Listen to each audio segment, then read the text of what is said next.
ውስጥ ላጠፋው ስገባ ሪሳይክል ቢን ውስጥ ቪዲዮዎች አሉ። ምንናቸው ቪዲዮዎቹ? ምን ይመስላችኋል?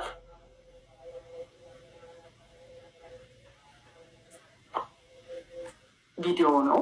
እሱ ከሆነች ሴት ጋር የሆነ ነገር እያደረገ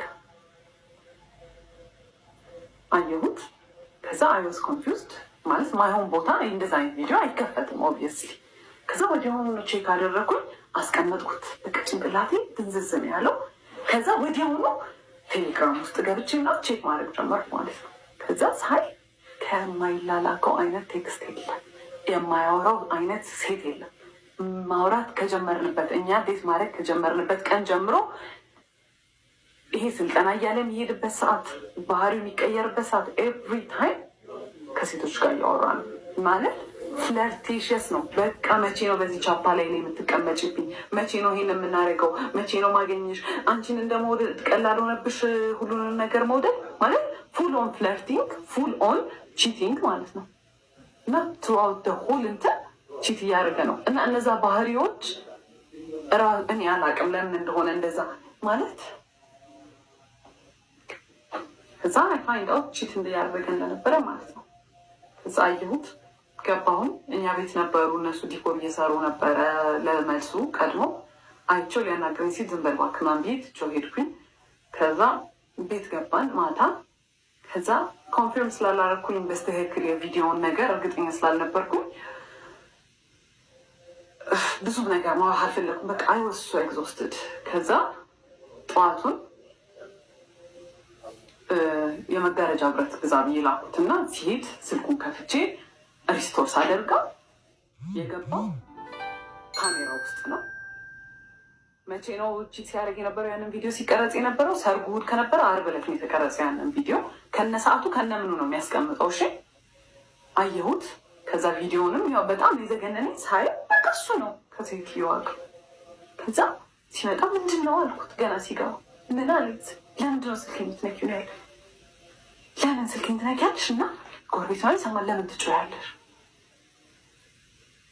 ከዛ በቃ ከሰውዬ ጋር ተነጋግራችሁ በምን ብላችሁ ተነጋግራችሁ ትግባባላችሁ? ከዛ ክራይድ ምንም በቃ ምንም ብለው አያምንም። ለምን ካሜራ ውስጥ ገባ አላውቅም። ቴሌግራም ላይ ያገኙት ነው የሚለኝ ማለት ነው።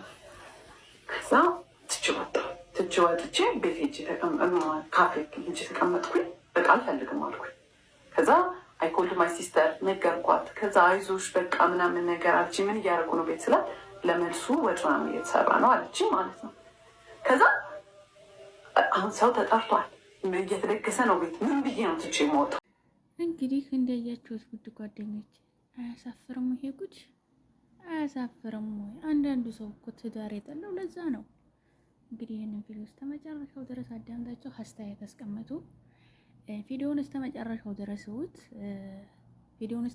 ድረስ እዩት። ሰብስክራይብ እና ላይክ አድርጉና አስተያየት አስቀምጡበት ማለት ነው። እስቲ ዳይ ወደ ቪዲዮ ማለት ነው። መግቢያው ላይ እንዳያችሁት ነው። ቀጣውም ተዛ የባሰ ነው። እንግዲህ እስከ መጨረሻው አዳምጣችሁ እኔ ማመን ነው ያቃተኝ ማለት ነው። 2 ቆርኬ ውሃ ነው የጨረስኩት። 17 ቪዲዮ ነው ያለው። በጣም ነው የገረመኝ። 17 ቪዲዮ ነው የጫነችው። እሱን አዳምጬ ለመጨረስ ሁለት ገሮራ ውሃ ነው እንትን ያልኩት። ቪዲዮውን ግን ጨንጓራ በሽታና ደም ብዛት ያለባችሁ ሰዎች ትወርቃላችሁ። መጀመሪያ ቪዲዮውን ተማያታችሁ በቅር ጤንነታችሁን አረጋግጣችሁ ነው ቪዲዮውን ማየት ማለት ነው። በጣም የሚያጅብ ነው። እንግዲህ ውድ ጓደኞቼ ቪዲዮውን እስከ መጨረሻው ድረስ አይታችሁ ኮሜንት አስቀምጡ፣ ላይክ እና ሰብስክራይብ አድርጉ ማለት ነው። እስቲ ዳይ ወደ ቪዲዮ ታውት ትለናለች ባለታሪካችን ጽዮን ግርማ። ግንኙነታችን የሚጀምረው በኮቪድ ወቅት ነበረ። በዛ ወቅት ይሰራ የነበረው እሱ ራይድ ነበር። በዛ አጋጣሚ ነበር የተተዋወቅ ነው። ትውውቃችንም ቀስ በቀስ አደገና ወደ ሪሌሽንሺፕ አደገ። በዚህ ሰዓት በግንኙነታችን በጣም ደስተኛ ነበርኩ። ፕሮቴክት ያደርገኝ ነበር፣ ይጠብቀኝ ነበር። ብቻ በአጠቃላይ ደስተኛ ነበርኩ። ታዲያ አብረን መሆን ከጀመረን ጊዜያት መቆጠር ከጀመሩ በኋላ ግን አንዳንድ ደስ የማይሉ ባህሪያቶችን ያሳየኝ ጀመር። ታዲያ በዚህ ወቅት ባህሪው ይሆናል ብዬ ችላ ብዬ አለፍኩት። የተለያዩ ደስ የማይሉ ባህሪያቶችን እያሳየኝ በሪሌሽንሺፕ ውስጥ 1 ዓመት ቆየን። ከ1 ዓመት በኋላ የፕሮሚስ ቀለበት አደረገልኝ። በዚህ ሰዓት ተወዛግቤም ነበር። በጣም ደስ ብሎኝም ነበር። ፕሮሚስ ቀለበቱን ካደረገልኝ በኋላ ማለትም ከ1 ዓመት ቆይታ በኋላ አንድ ነገር ሰማው። ራይድ ይሰራባት የነበረችዋ መኪና የእሱ እንደነበረች አድርጎ ነበር አክት የሚያደርግ የነበረው እኔ ጋ። ነገር ግን ያቺ መኪና ከጓደኛው ጋር በጋራ ሆነው በብድር የገዟት መኪና ነበረች። እንደዚህ በማድረጉም ብዙም አልተከፋውበትም ነበር። ነግሮን ቢሆን ግን ጥሩ ነበር ብዬ ነገሩን ረስቼ ተውኩት። ታዲያ አንድ ቀን በስራ ሰዓት ስራ ቦታ መጣ። እሱን ላገኘው ወጣው። መኪና ውስጥ ቁጭ ብዬ እያወራሁት እያለ ድንገት ስዞር መኪና ውስጥ ኮንዶም አገኘው። ኮንዶሙ ምንድን ነው ብዬ ስጠይቅ አይ ተሳፋሪዎች ጥለውት ይሆናል ብሎ ብቻ የተለያዩ ነገሮች አውርቶ አሳመነኝ። እኔም ማመንኩት። በሰዓቱ ለእሱ የነበረኝ ክብርና ቦታ ይሄን ነገር እንዳምነውና በዚህ ጉዳይ እንዳልጠረጥሩ አድርጎኝ ነበር። ቶሎ ረሳሁት። ታዲያ በፍቅር በቆየንባቸው ጊዜያቶች በተደጋጋሚ ስራ የለም እያለ በየጊዜው ያማርር ስለነበረ እኔ ደግሞ አልፎ አልፎ ስራት የነበረች የዲኮር ስራ ነበረች። ለምን ዲኮሩን አብረን አንስራም የሚል ሀሳብ አቀረብኩለት። በሰዓቱ በጣም ደስተኛ ሆነ። አብረን እንድንሰራም ተስማማ። ስራውንም ለመጀመር ከአባቴ የተወሰነች ገንዘብ አመጣውና ስራዋን ጀመርኳት ትላለች ባለታሪካችን።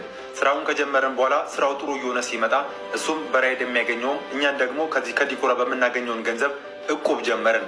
እቁብ እየጣልን እቁብ የምንጥለው ገንዘብ የእኛ ደርሶ ስለነበረ ገንዘቡን እንዲያመጣው ጠየቅኩት። ታዲያ ግን አንድ ነገር ሰማው። ያን ሁሉ ጊዜ የእቁቡን ገንዘብ ጥሎ አቅም ነበር። በዚህም ብዙም አልከፋኝም ነበር። በሰዓቱ ቢደብረኝም ቀስ ብዬ ረሳሁት። ያስፈለገንን ገንዘብ ከሌላ ቦታ ፈልጌ ያመጣውና አሟላሁት። በየጊዜው እኔ ላይ የሚሰራቸው ስህተቶች ተደጋጋሚ ቢሆንም አንድም ቀን ግን ይቅርታ ጠይቆኝ አቅም። በየጊዜው መጣላት አለ፣ በየጊዜው መጨቃጨቅ አለ። በዚህ ሰዓት ደግሞ እኔ በየጊዜው አለቅስ ነበር በሰዓቱ። በጣም የሚገርመው ደግሞ የዲኮሩን ስራ ሰርተን ከጨረስን በኋላ አንድም ቀን የሰራሁትን ስራዬ ያምራል፣ ቆንጆ ነው ብሎኝ አቅም። ሁሌም ስራዬን እንዳጣጣለው ነበር። እንዲህም ሆኖ ልንጋባ ወደ ቤተሰቦች ጋር ሽማግሌ ተላከ ትላለች። ሽማግሌው ከተላከ ከቀናት በኋላ የገዟት መኪና በብድር ስለነበረ መኪናዋን ሸጧት። መኪናዋ ከተሸጠች በኋላ እጁ ላይ የተወሰነች ገንዘብ ተርፋ ስለነበረ ኮፊያ ውስጥ መክፈት እንደሚፈልግ ነገረኝ። በስራው ምንም እንኳን ደስተኛ ባልሆንም ደስ ይበለውስ ብዬ የኮፊያ ውስጥ ስራውን ጀመር ነው። ታዲያ ግን መኪናዋ ከመሸጧ በፊት ከጓደኛ እናት ጋር የነበረን ግንኙነት በጣም አሪፍ የሚባልና እናትየውም በጣም አሪፍ ሰው ነበረች። መኪናዋ ተሽጣ እጁ ላይ የተወሰነች ገንዘብ ስገባ ግን እናቱም ጭምር ተቀየረችብኝ።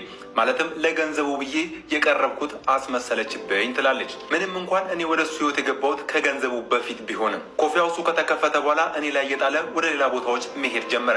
በዚህ ሰዓት ጫናው በእኔ ላይ ከፍተኛ ሆነ። እሱ ለእኔ የሚሰጠኝ ትኩረት፣ ለእኔ የሚሰጠኝ እንክብካቤ በየጊዜው እየወደቀ በየቀኑ እኔን ማንቋሸሽ፣ እኔን መገልመጥ፣ እኔን መተቸት ስራዬ ብሎ ያዘው። ብቻ ከእሱ ጋር ያሳለፍኳቸውን አብዛኞቹ ቀናቶች በየቀኑ እያለቀስኩ ነው ያሳለፍኳቸው። ታዲያ በዚህ ግንኙነት በጣም ስለደከመኝ በቃኝ እንለያይ ያልኩት።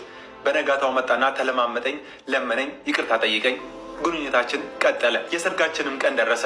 በሰርጋችን ቀን ከእናት አባቴ ቤት መጥቶ ሲወስደኝ ሜካፔን አየኝና ታምሪያለሽ፣ ውብነሽ ከማለት ይልቅ ምን ነው ዛሬ ደግሞ የናይጄሪያ ሙሽራ መሰልሽ ብሎ የሰርግ ቀኔንም ጭምር አበላሸብኝ። በዚህ ወቅት ቅስሜን ነበር የሰበረው። ታዲያ ከቀናት በኋላ ወደ እናት አባቴ ቤት መልስ ልንገባ ዝግጅት ላይ ያለን በነበረበት ወቅት ስልኩን ተቀብዬ በስልኩ ላይ አንድ ያልጠበቁትና ያላሰብኩት ነገር አየሁ። እሱም ከሌሎች ሴቶች ጋር ሲማግጥ ወይም ሲወሰልትብኝ የሚያሳይ ተንቀሳቃሽ ምስል በሪሳይክል ቢሉን ውስጥ ተደብቆ ተቀምጦ ነበር። ይሄም ባየው ጊዜ ነገሮች በሙሉ ተደበላለቁብኝ። እሱንም ችዬ ስቄ አልፌው ነበር።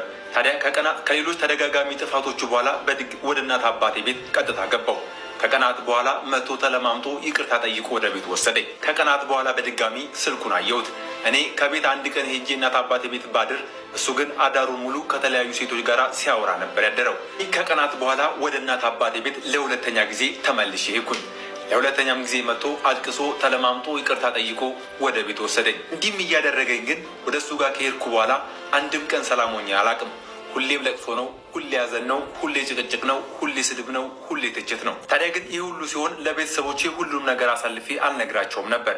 በሚስጥር ነበር ያዝኩት። በጣም ደከመኝ፣ በጣም ሰለቸኝ። በድጋሚ የሚያደርጋቸው ነገሮች ከአቅሜ በላይ ስለሆኑብኝ ወደ እናት አባቴ ቤት ለሶስተኛ ጊዜ ተመልሼ ሄድኩ። የተፈጠረውን ነገር በሙሉ ለእህቴ ነገርኳት። እህቴም ለቤተሰቦቼ ነገረቻቸው። አሁን ከእሱ ጋር ሙሉ ለሙሉ ተለያይተናል። በዚህ ሰዓት እስካሁን ድረስ ከእሱ ጋር በሆን ኖሮ ፊቴ በሙሉ ማዲያት ለማዲያት ይሆን ነበረ፣ ህይወቴም አጭር ይሆን ነበረ። እህቶቼ ሆይ ከኔ ተማሩ። የወደዳችሁትን ብቻ ሳይሆን የሚወዳችሁን፣ የሚንከባከባችሁን፣ የሚያስብላችሁና የሚጠብቃችሁን ወንድ ምረጡ ስትል መልእክቷን አስተላልፋለች እህታችን።